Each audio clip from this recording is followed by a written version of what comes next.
everybody need leaf for. Ya Allah, kita anak kita kecil-kecil tu pun kita dah feed dengan kentang, sausage, semua tu apa? Tu semua adalah processed food. Processed food bukan real. So semua processed food dengan lemak, semua dia simpan dengan lemak lah. Toksin suka lemak. Okay, so lemak simpan dekat hati, kan? Lepas tu kalau yang elderly pula ambil ubat. Ubat dah bertahun-tahun, lebih dah 10 tahun. So kalau ada toksin, semua tu dia metabolisme dia, maknanya dia punya proses-proses tu semua dekat hati. So hati kita ni memang dah overwork, kan? Buah pinggang, sebab kata Dr. Huda kan, buah pinggang kita boleh mission dialysis ada. Hati dia tak ada mission dah. It's either lama-lama dia akan liver failure lah, kan? But what I'm so impressed is with the result, kan, memang boleh reduce more than double, kan, more than half I mean, kan. So macam daripada alkohol pun boleh, yang fatty liver pun boleh, and kita satu Malaysia ni lah more than 50% kan obese, kan. And kalau tak obese pun pergi check, mesti ada fatty liver. Jangan tipu lah tak ada fatty liver. Makanan kuih semua viral sekarang manis, lemak, confirm fatty liver. Yang muda-muda pun minum apa? Pepsi Cola, superfood, superfood pula, fast food. Nak cepat kan, sekarang ni hidup semua nak cepat.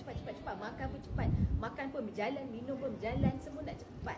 So you punya liver pun cepat rosak tau. Muda-muda lagi dah rosak sebenarnya. Muda-muda dah kerja manis. Sebab ni lah sebabnya. So everybody needs it, because diabetic, yang lepas tu sakit jantung muda, yang apa tu stroke, muda-muda dah kena stroke. So you all need this. And ramai orang challenge me lah, kalau dah liver dah problem, takkan nak ambil juga lagi, kan? Lagi nak ambil. Sebab kita punya liver kan 5 content tu, kan.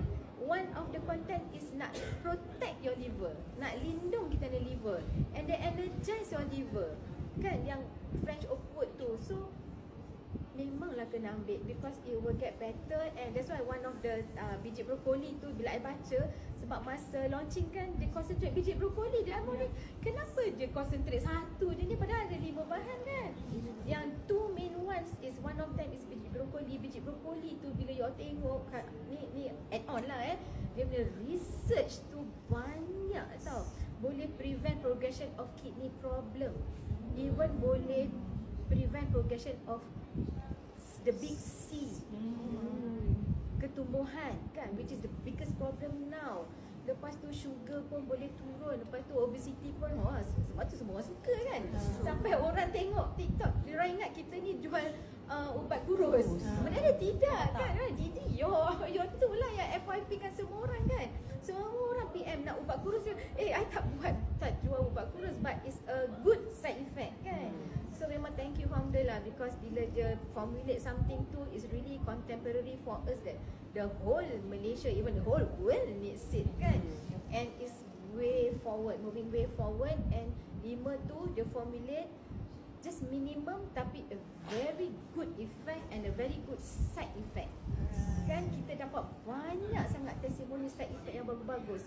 Tekanan darah turun, gula turun, kurus, muka cantik. Gula tertayun tu kat luar mantap, kan. Siapa pernah go skin treatment, it's thousands, okay, not cheap. And for me, Lipco tu harga dia, ya Allah ya Tuhanku, tak masuk akal bagi I. Tak masuk akal sebab murah sangat. And this is the next wave, I think, in BE, because I akan pastikan semua orang ambil, at least start with one bottle Lipco. Tapi cari apa yang korek sampai dapat 1 botol, mesti cari, okay. Everybody needs it. Okay, thank you so much.